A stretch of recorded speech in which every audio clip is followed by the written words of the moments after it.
Hi viewers, welcome to our channel. ప్రస్తుతం మనతో పాటు ప్రముఖ పొలిటికల్ అనలిస్ట్ అంకమ్మరావు గారు ఉన్నారు. వారితో ఒకసారి మాట్లాడదాం. సార్ నమస్కారం. సార్ నమస్తే అండి. సార్, షర్మిల గారు ప్రత్యేక హోదా కోసం కన్నీరు పెట్టుకోవడం జరిగింది. సార్ రీసెంట్గా ఒక ప్రెస్ మీట్ పెట్టి ఆమె చెప్పడం చూస్తున్నాం, ప్రత్యేక హోదా ఇప్పటికి కూడా రాలేదు అని చెప్పేసి ఏడ్ చేస్తున్నారు. జగన్ డౌన్ డౌన్ అని అంటున్నారు. మరి ఏం చెప్తారు? అసలు ఎందుకు షర్మిల గారు ఇంత బ్రేక్ డౌన్ అయిపోయారు ప్రత్యేక హోదా కోసం?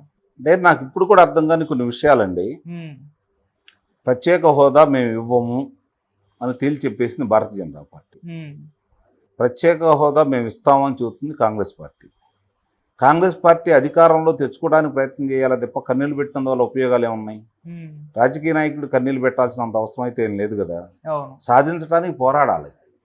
అంటే కన్నీళ్లతోటి సింపతితోటి అధికారంలో రావాలనుకుంటున్నారా? అది ఎట్లా నిలబడుతుంది? ఎన్నాళ్ళు నిలబడుతుంది చెప్పండి. రేపు పొద్దున మీకు సంపూర్ణ ఆధిక్యత మీకు వచ్చి ఆ రోజు ఇదిగో మేము ఆ రోజు మేము చెప్పాము, మీ నినాదం ఏందని చెప్పడంలో తప్పులేదు.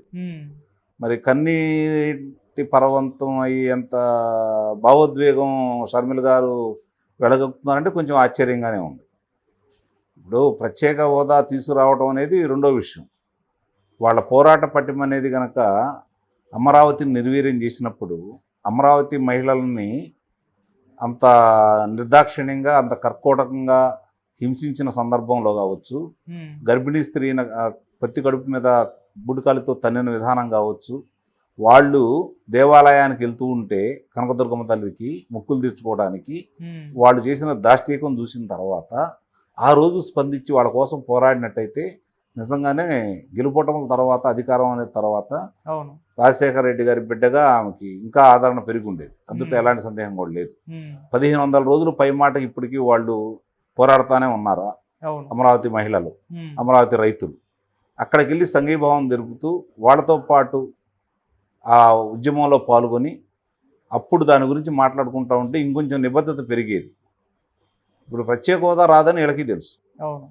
ప్రత్యేక హోదా ఎవరు ఈ పార్టీ అని చెప్పని వాళ్ళు భారతీయ జనతా పార్టీ వాళ్ళు చెబుతూనే ఉన్నారు. అధికారంలో ఉండి వాళ్ళతో కలిసి ప్రయాణం చేసిన తెలుగుదేశం పార్టీ వాళ్ళే సాధించలేకపోయారు. నేను ప్రత్యేక హోదా మెడలు వంచి తీసుకొని వస్తాను, నాకు 25 మంది లోక్సభ సభ్యులను ఇవ్వండి అని చెప్పని మీ అన్నగారు 4 సంవత్సరాల 10 నెలల ఈ రోజుకి వచ్చేదానికి 9 రోజులు పూర్తి అయిపోయిన సందర్భంలో ఏమి సాధించారని ఒకసారి చూసుకుంటే ఏమీ కనపట్టలేదు కదా, ఏమీ చేయలేకపోయారు కదా. కాబట్టి దీన్ని కూడా పరిగణలోకి తీసుకోవాలి కదా. మీరు ఎలా తీసుకొస్తారనే దానికి మీరు సమాధానం చెప్పాలి కదా. ఆయన ఏం మాట్లాడలేదు కదా. తీసుకురాలేని మీ అన్నగారి మీద మీరు మాట్లాడుతున్నారు, అంతవరకు న్యాయబద్ధమే. మీరు ఎలా తీసుకురాగలరు? రేపు పొద్దున కన్నీళ్ళు పెట్టుకుంటే రాదు కదా, పోరాటం ద్వారానే సాధించాలి కదా.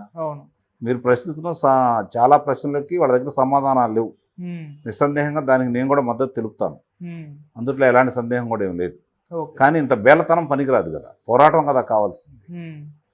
నువ్వు ఒక నాయకురాలు, ఒక పార్టీకి, జాతీయ పార్టీకి, రాష్ట్ర విభాగానికి నువ్వు అధ్యక్షురాలు. అంత బేలగా మాట్లాడాల్సిన అవసరం లేదు. పోరాటం చేయండి. జనం మిమ్మల్ని ఆదరిస్తే, అధికారం మీ చేతికి తీసుకొస్తే మీరు తీసుకొని రండి. లేదంటే రేపు మీ పార్టీ భాగస్వామ్యంతో కేంద్రంలో ఏదన్నా పార్టీ అధికారంలో ఉన్నప్పుడు తీసుకురండి. మీ చిత్తశుద్ధిని చాటుకోండి. అంతే తప్ప ఇంత బేలగా మాట్లాడాల్సిన అవసరం లేదనేది అయితే నా అభిప్రాయం. సార్, మొదటి నుంచి కూడా షర్మిల గారి ప్రత్యేక హోదా కోసం అంటే దీనిపైన ఎక్కువ ఫోకస్. ఏం మాట్లాడటానికి ఉన్నాయి చెప్పండి? ఆ పార్టీకి ఏం మాట్లాడటానికి ఉన్నాయి? ఆ రోజే చట్టబద్ధత ఎందుకు చేయలేదు ఇదే కాంగ్రెస్ పార్టీ? అది కదా ప్రశ్నించాల్సింది. ఆ రోజు చట్టబద్ధత చేసినట్టయితే ఈ గొడవలంటూ లేవు కదా. ఆ రోజు అంతా హడావుడిగా తలుపులు మూసేసి ఎందుకు ఈ ప్రక్రియను మొదలుపెట్టారు? ఈ రోజు చేతులు గాలేక ఆకులు పట్టుకున్న సందంగా ఆ రోజు మీ చేతిలో ఉన్నదాన్ని మీరు వదిలేసి ఈ రోజు మీరు ఏదో చేస్తామంటే ఎట్లా? పోనీ ఈ 9 సంవత్సరాల కాలపరిమితిలో ఇప్పటి వరకు మీరు లోక్సభను ఏమైనా స్తంభింపజేశారా? ఆంధ్ర రాష్ట్రానికి ప్రత్యేక హోదా ఎందుకు ఇవ్వలేదు అని చెప్పని సోనియా గాంధీ గారు ఏమన్నా మాట్లాడారా? లేకపోతే రాహుల్ గాంధీ గారు ఏమన్నా మాట్లాడారా? దీని గురించి ఏమన్నా మామూలుగా మాట్లాడారేమో కానీ దాని మీద సభను స్తంభింపజేసే విధంగా మీరు ఆందోళన ఏమైనా చేశారా? మరి మీ చిత్తశుద్ధి ఎక్కడ ఉంది? అవకాశం ఉంది కదా, మీరు ఎందుకు చేయట్లేదు దాని మీద? ముందు దానికి సమాధానం చెప్పండి. రాజకీయం కోసం వాడుకుంటున్నారు. మీ చేతిలో ఉన్నప్పుడు చేయకుండా ఈ రోజు వచ్చి రాజకీయం కోసం వాడుకుంటూ ఉంటే ఎట్లా? జనం కూడా నమ్మాలి కదా. మిమ్మల్ని నమ్మకే కదా మిమ్మల్ని దూరంగా పెట్టింది. మీరు నిజాయితీగా మీరు ఇచ్చినటువంటి కాంగ్రెస్ పార్టీ ఆ రోజు ఆంధ్ర రాష్ట్రానికి విభజన సందర్భంగా ఇచ్చినటువంటి మంచివి, అందుట్లో ఎలాంటి సందేహం లేదు. విభజన చేసేది తప్పనే భావం తప్ప విభజన హామీలు అనేవి రాష్ట్రానికి ఉపయోగపడేవి. దాన్ని చట్టబద్ధ చేసి ఉన్నట్టయితే ఈరోజు ఈ గొడవలు ఉండేవి కాదు కదా. అవును. చేయాల్సినంత చేసి ఈరోజు మేమేదో మళ్ళీ మేము వస్తే చేస్తామంటాం అంటే మిమ్మల్ని నమ్మే పరిస్థితుల్లో లేరు. అందుట్లో ఎలాంటి సందేహం కూడా ఏం లేదు. ఓకే. సరే, జగన్ గారు కూడా అంటే షర్మిల గారు ఎన్ని విమర్శలు చేస్తున్నా పట్టించుకోవడం లేదు, కానీ చంద్రబాబు గారి పైన, పవన్ కళ్యాణ్ గారి పైన ఎక్కువ విమర్శలు చేయడం చూస్తున్నాం. అసలు షర్మిల గారి జోలి ఆయన తీయట్లేదు. దీనికి రీజన్ ఏమన్నా అయ్యి ఉంటుంది? అంటే ఆయన భయం ఆయనకు ఉంది. షర్మిల గారిని కనుక ఆయన స్థాయిలో మొదలు పెట్టేసి ఎదురుదాడి చేస్తే నిస్సందేహం కూడా ఆ పార్టీకే నష్టం. ఎందుకంటే ఆ పార్టీ బలంగా ఉందని చెప్పని ప్రజలు భావిస్తే ఆ పార్టీ నుంచి వచ్చిన వాళ్లే కదా వీళ్ళకి. అవును. వీళ్ళకేం సొంతంగా పుట్టిన వాళ్ళు అయితే కాదు కదా, ఆ పార్టీ నుంచి వచ్చిన శ్రేణులే కదా వీళ్ళంతా.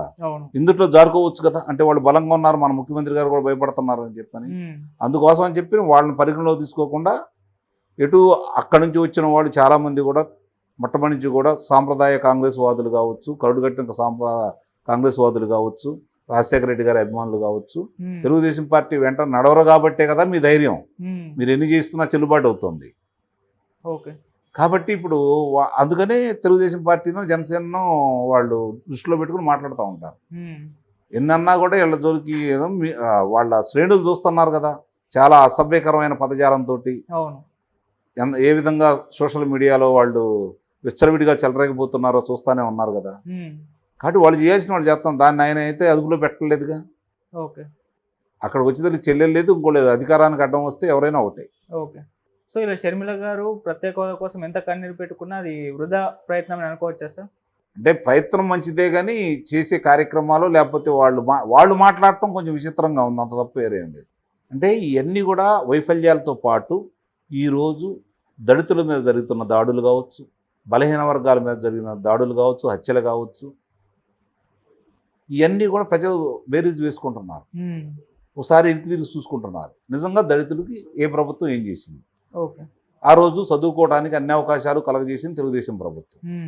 చురుకైన విద్యార్థులను ఎన్నుకొని వాళ్ళకి ఉన్నతంగా ఎదగాలి అంటే మంచి మంచి విద్యాబోధన చేర్పించాలని చెప్పని ఆ రోజు ప్రభుత్వం 45,000 రూపాయలు ప్రతి సంవత్సరం కట్టేసి వాళ్ళకి మంచి మంచి పాఠశాలల్లో వాళ్ళని చేర్పించేసి విద్య నేర్పించి ఆ భారం ప్రభుత్వం భరాయించింది.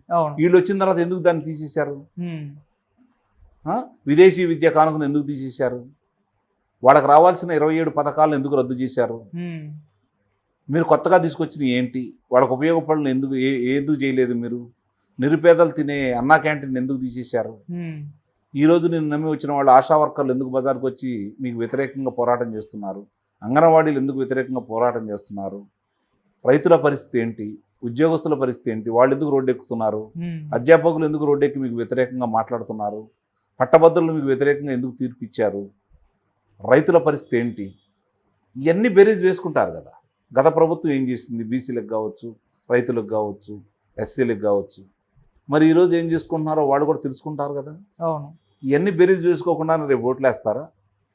అంటే మీరు పథకాలు మేము ఇస్తున్నామంటే కొత్తగా మీరు ఏమైనా పథకాలు ఇస్తున్నారా? గతంలో లేవా ఇవేమి? అంటే మీరు ఏది చెప్తే. Okay sir, thank you so much sir.